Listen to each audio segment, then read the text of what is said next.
तो भाई कल मैंने देखी इस वीक रिलीज हुई विवेक अग्निहोत्री की नई फिल्म द बंगाल फाइल्स, जो कि उनकी फाइल्स ट्रिलॉजी जिसमें ताशकंद फाइल्स और कश्मीर फाइल्स जैसी मूवीज शामिल हैं उसका फाइनल चैप्टर है। खैर, जहां कश्मीर फाइल्स में विवेक अग्निहोत्री ने कश्मीरी पंडितों पे हुए अत्याचार को कवर किया था, वहीं इस फिल्म में उन्होंने हमारे सामने भारतीय इतिहास से 16 अगस्त 1946 को हुए डायरेक्ट एक्शन डे नाम के एक ऐसे गट रेंचिंग पास्ट को प्रेजेंट किया है जिसके बारे में या तो लोग बहुत कम जानते हैं या फिर जानते ही नहीं हैं। तो भाई, क्या विवेक अग्निहोत्री कश्मीर फाइल्स की तरह ही एक बार फिर से डायरेक्ट एक्शन डे में हुए आज तक के सबसे बड़े हिंदू नरसंहार जैसे टॉपिक के साथ जस्टिस कर पाते हैं या फिर नहीं? आइए इसी के बारे में थोड़ा और डिटेल में बात करते हैं। हेलो गाइस, मेरा नाम है अभिषेक और आप देख रहे हैं nerdy insight and this is the movie review of the Bengal files. So let's begin the show.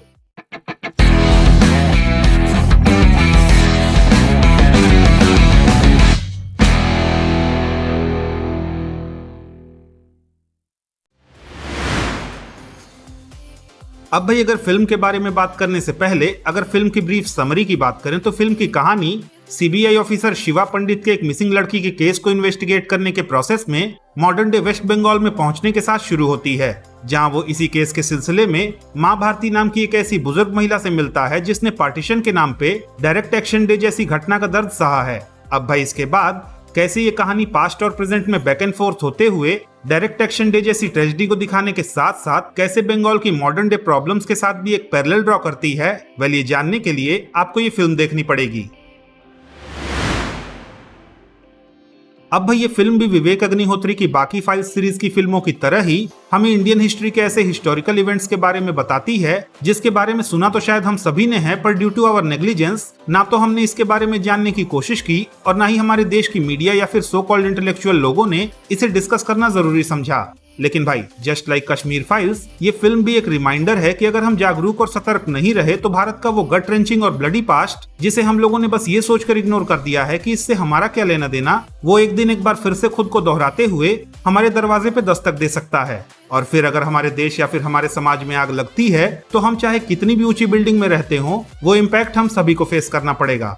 जब ये इलीगल इमिग्रेंट्स 10% हो जाते हैं तो ये वोट बैंक बन जाते हैं। 20% हो जाने पर ये अपने राइट्स की डिमांड करते हैं और 30% होते ही नई कंट्री की डिमांड करते हैं।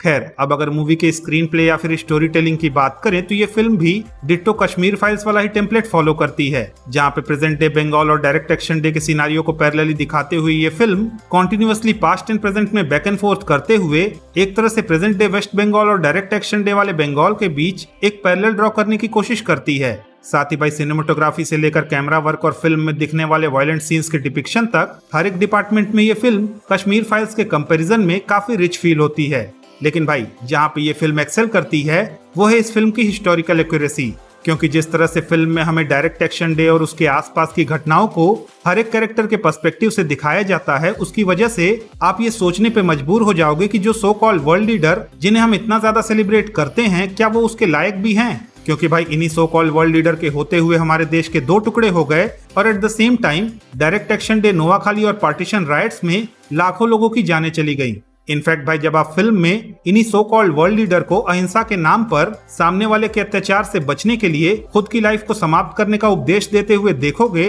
तब आपको ये रियलाइज होगा कि यह अहिंसा का नैरेटिव कितना ज्यादा खोखला था। क्योंकि हम सब नशे में चूर हैं और इस नशे का नाम है गांधी की अहिंसा। अब भाई, अगर इस फिल्म के नेगेटिव पॉइंट्स की बात करें तो वो है इस फिल्म की लेंथ, जो कि भाई सच में इतनी ज्यादा लंबी है कि आप लिटरली एग्जॉस्ट हो जाते हो। इनफैक्ट आई थिंक इस फिल्म की लेंथ को आराम से 40 से 45 मिनट छोटा किया जा सकता था। साथ ही भाई, इसी ड्रैग्ड स्टोरी लाइन के चक्कर में ये फिल्म वो कश्मीर फाइल्स वाला इम्पैक्ट भी क्रिएट नहीं कर पाती, क्योंकि दो शॉकिंग इवेंट्स के बीच में कई जगहों पे फिल्म में इतने लंबे लंबे मोनोलॉग्स आ जाते हैं कि वो शॉक इम्पैक्ट कहीं ना कहीं डाइल्यूट हो जाता है। जो पार्टीशन 1947 में शुरू हुआ था वो आज तक चल रहा है और कभी खत्म ही नहीं होगा। लेकिन भाई, again I would still say कि ये फिल्म बुरी बिल्कुल भी नहीं है। इनफैक्ट जो डिटेलिंग और सीरियसनेस डायरेक्ट एक्शन डे जैसे हिंदू जेनोसाइड वाली गट रेंचिंग हिस्ट्री को डिपिक्ट करने के लिए फिल्म में होनी चाहिए थी, वो सब कुछ फिल्म में है। और हाँ, जहां तक रही फिल्म के लेंदी होने की बात, तो शायद विवेक अग्निहोत्री फिल्म में ज्यादा से ज्यादा हिस्टोरिकल डिटेल्स डालना चाहते थे, जो कि again at times general audience के हिसाब से एक ओवरडोज की तरह फील हो सकता है। तो भाई at the and I would suggest कि आपको इस फिल्म को उस हिस्टोरिकल कंटेंट के लिए देखना चाहिए जिसको हमारे देश में केवल और केवल पॉलिटिकल गेन के लिए काइंड ऑफ इग्नोर किया जाता रहा है। बाकी भाई फिल्म ऑब्वियसली लेंदी है, तो अपना माइंड मेकअप करके ही इस फिल्म को देखने जाएं।